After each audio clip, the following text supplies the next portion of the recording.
Hi everyone, welcome back. Today, we're learning how to turn yourself into a movie character. We will use the ChatGPT app and just one simple prompt to achieve this professional cinematic look. Make sure to watch the full video to see how it's done.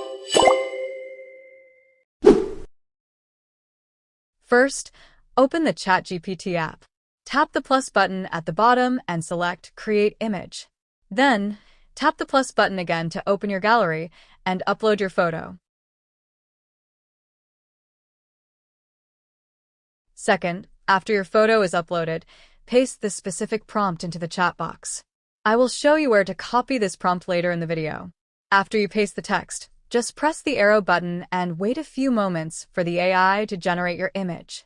When the process is complete, you will see a high-quality photo with an amazing movie character effect. Simply tap on the image and save it to your device. You can copy the complete prompt from the video description below.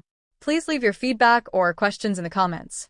Thank you for watching, and see you in the next video.